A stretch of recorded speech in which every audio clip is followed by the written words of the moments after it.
Well, welcome again to another Transits Fridays.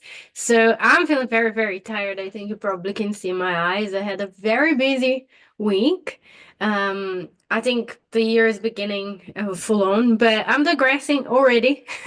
Let's talk about the astrology of this week and what we can do in a constructive way with the astrological symbols, planets, transits, etc. What we see in the sky that we can use to our advantage so we can build the life that we want to live, because this is a channel about constructive astrology. We're not talking about all the things that will go wrong and etc.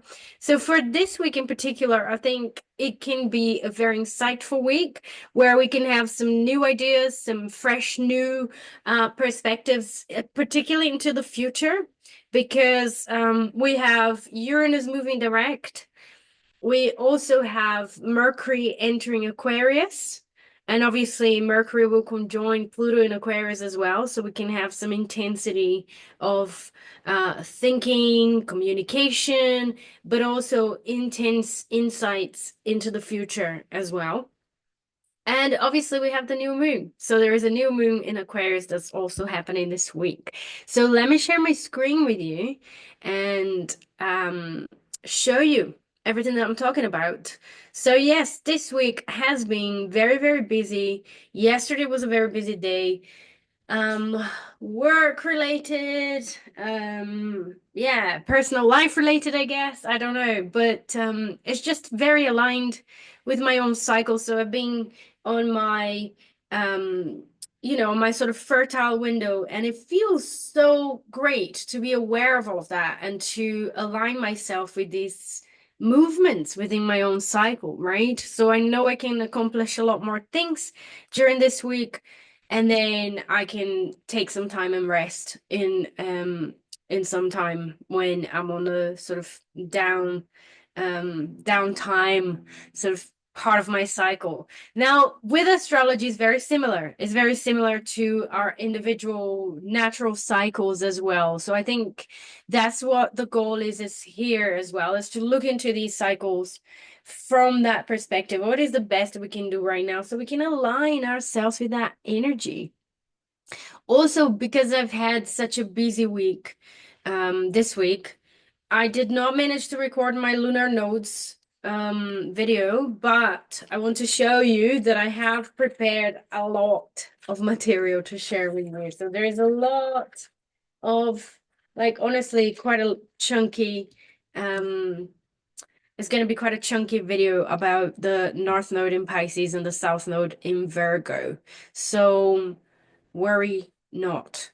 Fear not. I'm not promising something that I'm not gonna deliver. So I'm definitely gonna be doing this potentially over the weekend if I can, or early this week as well, this coming week.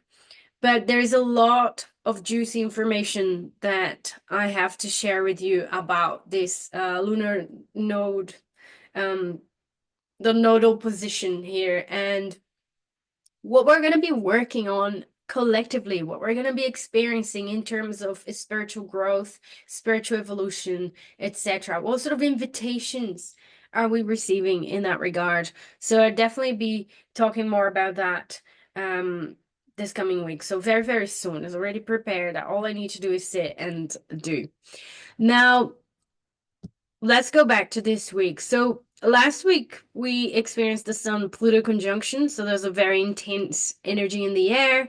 The sun shining the light into um into the into all the Aquarian flavors, right? Diversity, this sort of more future-oriented side of life, ideas as well, insights, our role within the group, right? I think that's very much that axis between Aquarius and Leos. Like, how can I individually be the best that I can be, the most authentic version of myself, and then I can contribute with something of value to the group as well.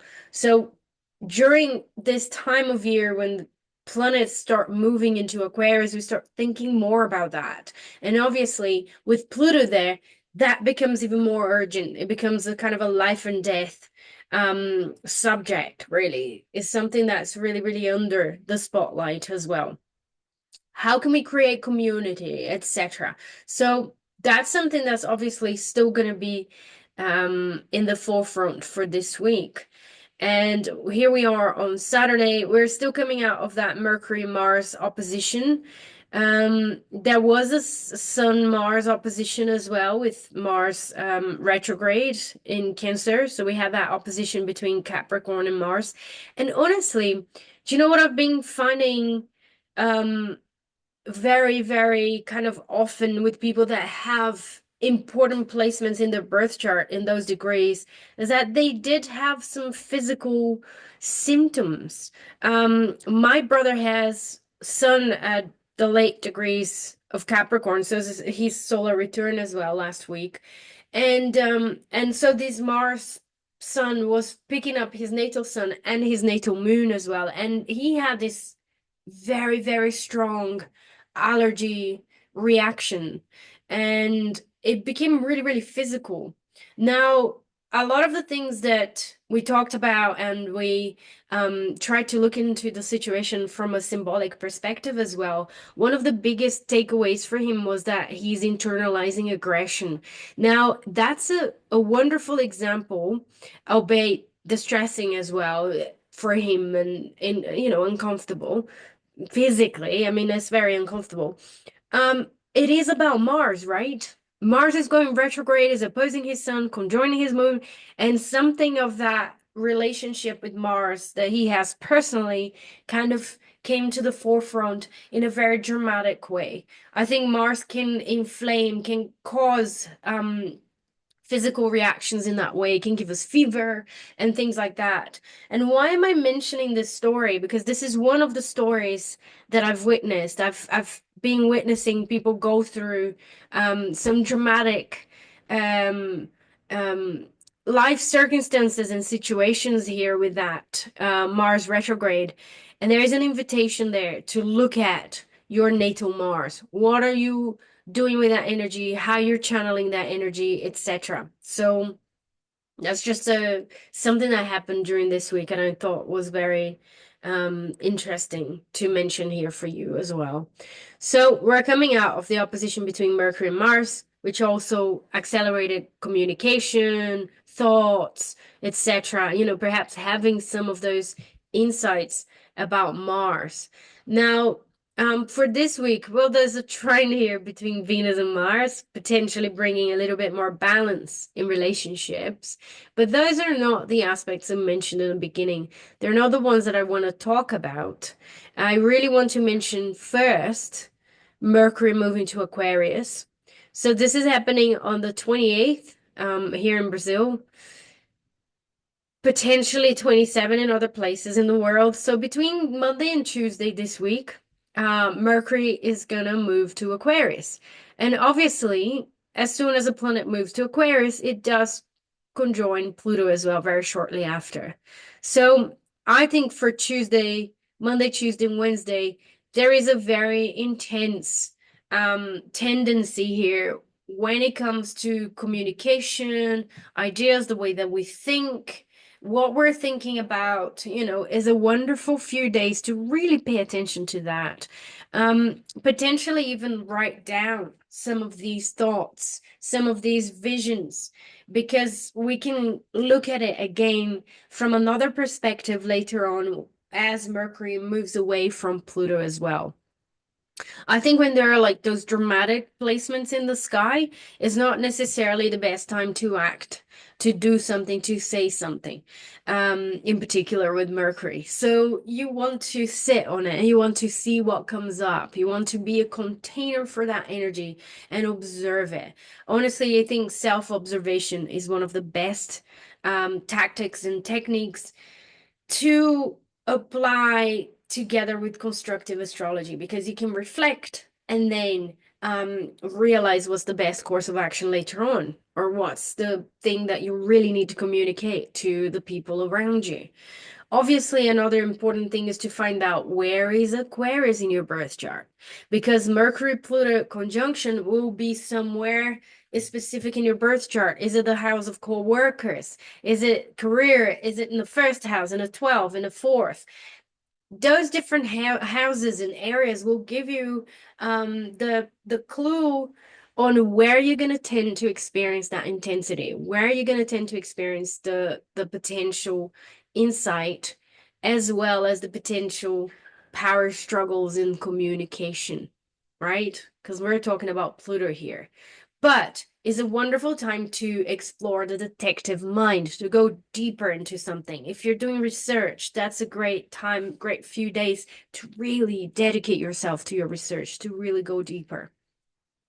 And again, because we're talking about Aquarius, all the things connected with ideals, causes, groups of people, humanitarian causes, things that will benefit the group as well, is under the spotlight in there. And obviously is the same about this lunar cycle, because the new moon will be happening at 9 degrees Aquarius, and this is on Wednesday as well. Again, it might be Tuesday in some other places in the world, but here is the chart of the new moon. So we've got the sun and the moon at 9 degrees Aquarius. We have Mercury and Pluto conjoined very powerfully still. So this whole lunar cycle can be very much about gaining clarity on our ideas and ideals and hopes for the future and the things that we really want to manifest as part of the group, as part of the human family. How can we contribute? How can we best contribute as individuals to the benefit of the majority? Right? So there's something about that social responsibility that comes with the Aquarian flavor as well. Obviously, Aquarius can be a lot about the weirds, the outcast, the different, and perhaps embracing those differences, embracing the weirdness that we have or that other people have as well in their lives. So a new moon is 9 degrees, as I've mentioned. And another thing that calls my attention is a trine to Jupiter. So we've got a trine to Jupiter retrograde in Gemini. And I think this is giving a blessing in terms of growth for this lunar cycle. So again, finding where that new moon is falling in your birth chart can give you grounding in terms of setting intentions for growth, setting intentions for new ideas, for opening your mind, for expanding your mind, and for providing that to others as well, as a big part of this process as well. Now, another aspect that I think is very powerful this week is Venus Neptune. So Venus is coming to conjoin Neptune and the North Node in Pisces as well. So this is going to be happening towards the end of the week. So this is the Thursday, the 30th already.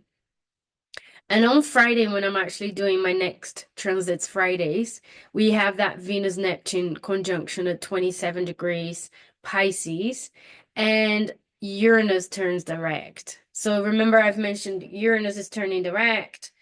There is there's a powerful Aquarian energy this week, because for most of this week, because of that Mercury Pluto conjunction, the new moon Aquarius and Uranus finally turning direct as well, which is the modern ruler of Aquarius. So there's a lot of that Aquarian flavor, that sort of um, um, future oriented and detached, experimental, and the desire to um, do something that the group will also benefit, something for the human family. That's kind of in the flavor there, right?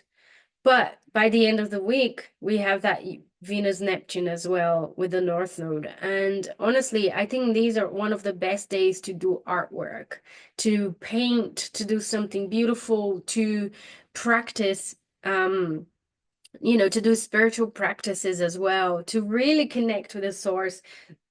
And for the ones that are really into psychic work and tarot as well, and etc., this is a wonderful day to practice, to observe, and to enjoy beauty in general. Obviously, we might struggle with boundaries there, and that's something to watch out for as well. But there is a real potential for beauty, for beauty of a higher quality, of a higher level, or getting in touch with a higher source as well, and all of that. So I really wanted to mention that as well. Now, I am in the middle of preparing a 1 hour and a half webinar in astrological tarot. And if any of you have any questions about astrological tarot, anything that you've noticed from your practice that you think would be really useful to share with beginners or for me to look more into, write down in the comments because I would really appreciate your help as well to build this together. So taking a ride on all of this Aquarian energy, I want to create this webinar with the contribution of the community as well. So it's going to be free, so anyone can come and enjoy and take part in it as well. And I'm not going to say dates yet. I'm just going to say I'm working on it and it will be here soon, potentially in a couple of months. So let me know in the comments, what would you like to know? What are your general questions? And have you tried working with astrological tarot before or not? Let me know in the comments.